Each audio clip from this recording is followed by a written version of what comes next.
വടക്കൻ പറവൂരിലെ നിഹാര എന്ന കുട്ടി 3.5 വയസ്സുകാരി വീട്ടുമുറ്റത്തിരിക്കുമ്പോഴാണ് തെരുവുനായ കടിയേറ്റത്. ചെവി കടിച്ചു പറിച്ചെടുക്കുകയാണ്. അതിനു ഏതാനും ദിവസം മുമ്പാണ് കോഴിക്കോട് ഒരു 60 വയസ്സുകാരുടെ ചെവി കടിച്ചെടുത്തുകൊണ്ട് പോയത്.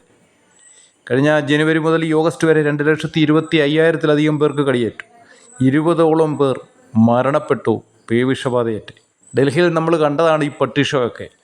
എന്തോ ഒരു വികാരപ്രകടനമായിരുന്നു. നായ്ക്കളുടെ ജീവൻ രക്ഷിക്കാൻ വേണ്ടി, തെരുവ് നായ്ക്കൾക്ക് വേണ്ടി ജീവൻ ബലി കഴിപ്പിക്കാൻ എത്ര എണ്ണമാണ് വന്നത്.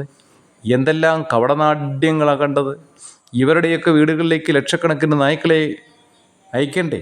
ലോകമൊട്ടാകെ മനുഷ്യന് ശല്യമുണ്ടാക്കുന്ന ക്ഷുദ്രജീവികൾ പെരുകിയാൽ അതിനെ കള്ളിയാറുണ്ട്.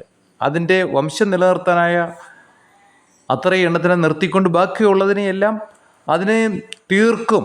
അത് പരിഷ്കൃത നാടുകളിൽ ചെയ്യുന്ന കാര്യങ്ങളാണ്. ഇവിടെ മാത്രം മനുഷ്യന് ഒരു വിലയില്ല. ബഹുഭൂരിപക്ഷം വളരെ സാധാരണ ജനങ്ങൾക്കാണ് ഇതിൻ്റെ എല്ലാം കെടുതി അനുഭവിക്കേണ്ടി വരുന്നത്. ഏറ്റവും പ്രിയപ്പെട്ട കുഞ്ഞുങ്ങൾ ഉൾപ്പെടെ മുതിർന്നവർ വരെ ഈ തെരുവ് നായ്ക്കളുടെ കടിയാൽ തീരുകയാണ്. നഗരമെന്നോ ഗ്രാമമെന്നോ ഒരു മാറ്റവുമില്ലാതെ അവർ കീഴടക്കി കഴിഞ്ഞു. പക്ഷേ ഇവിടുത്തെയൊക്കെ ഈ നായ്ക്കൾക്ക് തുല്യമായ ഭരണാധികാരികൾ അവർ 60-70 വണ്ടിയുടെ അകമ്പടിയോടെ നടക്കുന്നു. ആംബുലൻസ് സൗകര്യം, ഡോക്ടേഴ്സ്, നഴ്സ് ഉൾപ്പെടെയുള്ള സംഘങ്ങൾ അകമ്പടി സേവിക്കുകയാണ്. അപ്പോൾ അവരെ ഒരു നായ്ക്കളും ഒന്നും ചെയ്യില്ല. ഈ നാട്ടിലെ ബഹുഭൂരിപക്ഷം വരുന്ന അശരണരായ സാധാരണ ജനങ്ങൾ ഇതിൻ്റെ ഇടയിൽപ്പെട്ട് ഉഴലുന്നു. എന്നിട്ടും പറയും നവകേരളം കെട്ടിയുണ്ടാക്കുകയാണെന്ന്. സംഗമങ്ങൾക്കും കോൺക്ലേവുകൾക്കും കോടികൾ ചെലവഴിക്കുന്നു. അയ്യപ്പ സംഗമത്തിന് 8 കോടി അടിച്ചു മാറ്റിയത്. ഇതുപോലെ എത്രയോ വേണം.